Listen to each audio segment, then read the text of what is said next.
Baik, Assalamualaikum warahmatullahi wabarakatuh. Jadi di pagi ini saya kedatangan tamu yaitu Ahmad Al-Hairi. Dia merupakan ketua dari CSR dari perusahaan apa Pak? Perusahaan PT Bahagia. PT Bahagia. Ya. Jadi saya akan menanya-nanya program apa yang dilaksanakan di dalam CSR ini. Sebelumnya silakan Pak, perkenalan diri dulu. Baik, perkenalkan teman-teman, nama saya Ahmad Al-Hairi. Saya merupakan alumni dari mahasiswa Polbangtan Medan. Saya berkuliah di sana 4 tahun dan mendapat gelar STP atau Sarjana Terapan Pertanian. Nah, sekarang saat ini saya bekerja sebagai pimpinan di program CSR di PT Bahagia di perkebunan kelapa sawit. Gitu Pak. Ya. Jadi Pak, di CSR ini Bapak ngangkat tema apa Pak? Oh, jadi di CSR itu saya lebih fokus ke pemanfaatan limbah. Pemanfaatan limbah. Terus kalau boleh tahu Pak, kehidupan masyarakat situ sama realitanya yang Bapak ini gimana? Kalau masalah lingkungan, setiap orang kan beda-beda. Jadi perkebunan ini membuka perusahaan lapangan pekerjaan bagi masyarakat nanti. Jadi otomatis di lingkungan itu tidak hanya 1-2 orang atau 1-2 suku gitu kan. Jadi dia bercampur.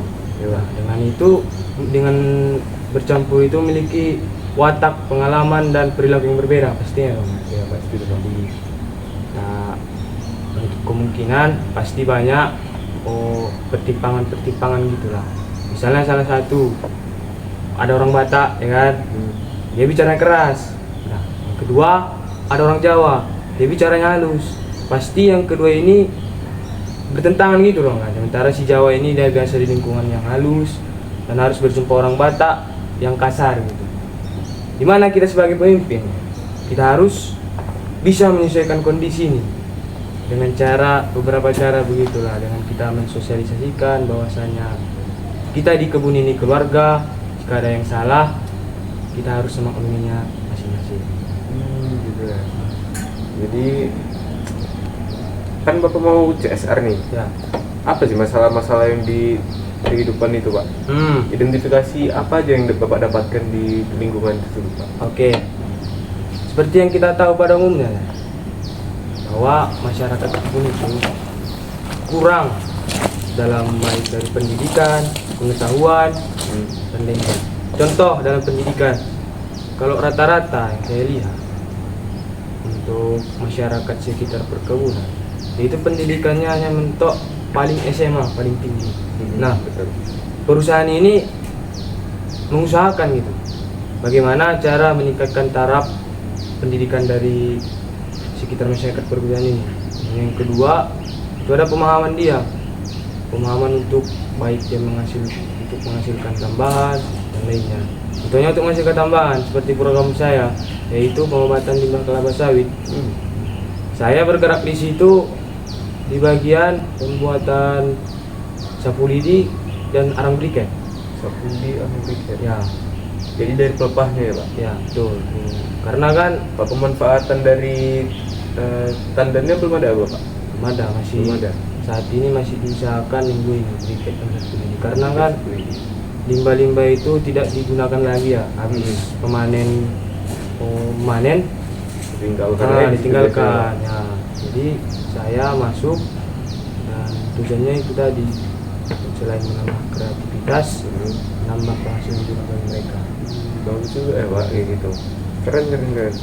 Terus Pak, tahapan-tahapannya kayak mana itu Pak? Dari awal lah, dari perencanaan sampai sekarang itu Pak, kayak mana tahapannya Pak?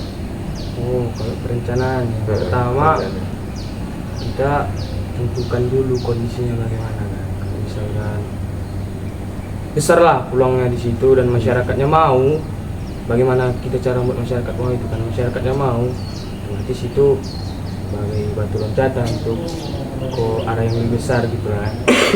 Saya membuatnya yang pertama perencanaannya. Saya membuat tim gitu, sama teman-teman saya itu ada sekitar beberapa orang, tak ada yang tertuju gitu. Mana saya sebagai ketua dan teman-teman saya membantu saya gitu. Begitu juga sebaliknya, teman-teman saya membantu saya gitu. Jadi sasaran utamanya itu masyarakat di perkebunan. Nah, yang pertama kami sosialisasi dulu, kayak mana sih arang briket ini, kayak mana sih sapu lidi ini, kayak mana cara buatnya gitu. Nah, terkumpul satu kelompok. Setelah terkumpul, mereka setuju, kita buat kontrak gitulah kan, bahwasanya kegiatan ini berjalan ya, biar nggak ada ketimpangan sama lain juga kan. Biasa semuanya kan. Lalu kita merencanakan kegiatannya dulu. Kalau minggu yang pertama tadi kan sosialisasi, terus minggu yang kedua kita mulai nih mengajari mereka bagaimana caranya, apa saja alat-alat dan bahan dan berapa biaya. Mungkin kalau biaya masih dibilang minim kan? Ya, karena kan contoh masih dari bahan-bahan simpel seperti tempat wadah untuk apa menampung, bakar, Bentar Pak, tadi kan ada suara kereta Pak, coba bisa diulangi Pak dari biaya tadi Pak. oh Biaya terpotong tuh Pak di video. Betul tak?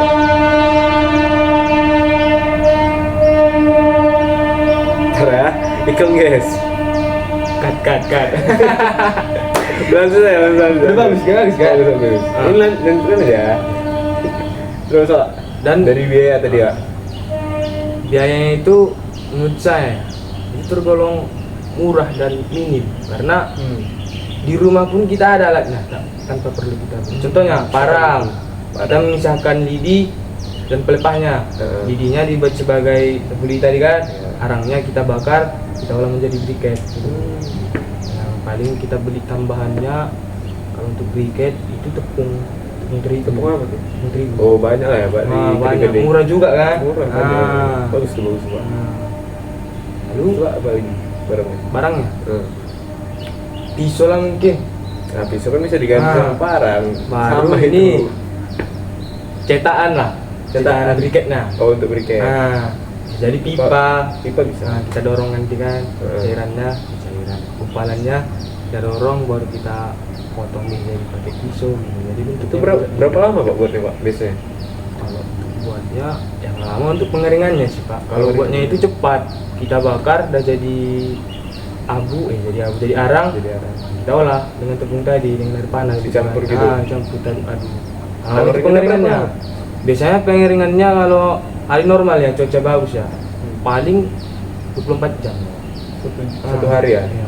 Satu hari udah Udah. bisa langsung digunakan atau gimana? Bisa langsung digunakan. Cepat juga ya Pak. Nah, dan saya rasa pun menjualnya itu penjualan pemasaran gitu ya tergolong gampang, karena ini briket ini kita jual ke pasaran UMKM bakar-bakaran Pak. Kayak di sini kan banyak tuh Pak. Ah. Rumah makan Padang ya kan, ini banyak bahan bakar tuh. Bakso bakar gitu. Bakso bakar banyak. Itu Cuman itu goalsnya. harganya berapa tuh Pak? Dia dijual per kilo atau kayak mana Pak? Tergantung dari kita sebenarnya. Bisa dijual per kilo, bisa dijual per bungkus, isinya 10 pieces gitu lah. Kisaran harga berapa Pak? Sarannya, kalau yang saya rancang ini, dia itu ada 10 briket 10 briket dalam per satu bungkus. pieces. Per bungkus ya. Bungkus. Saya kasih harga paling 5.000 lah Pak. 5.000 Pak? Iya. Murah ya Pak? Murah. Oh, Selain murah, dia juga itu bisa mengurangi asap. ya.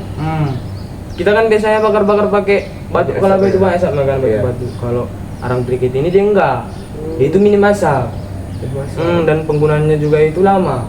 Arang briket ini lama dia biar rusak gitu lah. Masih iya. bisa digunakan kayak 2 atau 3 kali penggunaan gitu. Oh gitu ya Pak. Nah, Terus Pak, habis pemasaran ini Pak, kayak mana? Itu ke daerah kebun itu atau dipasarkan ke daerah luar Pak? Nah, kalau untuk pertama-tama menurut saya karena masih minim pengalaman, saya menyarankan kepada mereka coba dulu konsumsi sendiri. Nah, setelah dikonsumsi sendiri, kita melihat tuh bagaimana perkembangan berikutnya.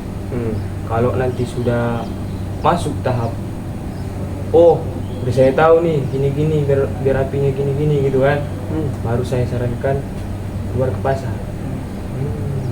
Tapi untuk yang pertama saya sarankan konsumsi dulu sendiri. Dan dites-tes sendiri kan, biar ya, bagus, biar dapat feel-nya juga kan. Ya. baru dijual keluar. Gitu ya Pak. Jadi Bapak pelaksanaan CSR ini mulainya kapan atau ini udah dimulai Pak? Atau Oh, ini akan dimulai? akan dimulai sih Pak. Akan Ini dimulai. perencanaannya bersama kawan-kawan sudah apalah, sudah dibilang matang. Udah matang. Cuman dia masih butuh pendapat-pendapat dari pihak kebun, apakah yang cocok. Untuk pelaksanaan saya rasa di bulan Ramadan aja lah Pak. Bulan Ramadan. Nah, karena selain mengisi waktu luang juga kan di Ramadan itu kan banyak waktu luang juga. Iya, Nah, anak sekolah pun libur juga setelah 2 minggu kan. Berapa orang? Biar banyak juga anggotanya. Juga tuh. Dan di Ramadan itu juga banyak pasti kebutuhan arang-arang ini ya. Iya, bakar-bakar, bukber ya kan. Nah, itu dia. Nah, apalagi mau menjelang ini akhir raya kan, baik bakar tuh malam tuh. Atau habis hari raya. Banyak tuh ya. Oke, bagus juga ide Bapak ya. Mudah-mudahan Heeh. kita sama-sama berharap kegiatan ini berjalan secara lancar gitu kan. Dan saya juga mohon dukungan dari Bapak sendiri. Iya Pak, pasti. Jadi kalau ada kabar-kabar ini kan Pak tentang dikit-dikit ini, tolonglah kita sharing. Sharing. Sharing gitu ya, Pak. Mungkin nanti Pak udah jadi bisa lah kirim-kirim ke saya nih Pak. Bisa. Bisa? Bisa. Bakar-bakar kita nih. Atau nanti kan Bapak dapat ini bisa Bapak kenalkan kepada kawan-kawan Bapak atau teman-teman yang dan jadi referensi bagi kalian juga. Atau Bapak bisa promo di situ. Coba promo Pak, promo. Nah guys, jangan lupa ya selalu support kami untuk melakukan program ini guys ya. Oke, jadi kebetulan pertanyaan-pertanyaan saya udah selesai dan dijawab juga dengan jelas ya tadi sama Pak siapa? Pak Ari ya? Nah, Pak Ari dari PT mana tadi? PT Bahagia. PT Bahagia. Oke, sebelumnya terima kasih ya Pak Ari udah sharing-sharing session sama kami. Terima kasih ya. Oke guys, jadi semoga podcast kali ini bermanfaat untuk kita semua. Mungkin untuk kalian juga bisa jadi referensi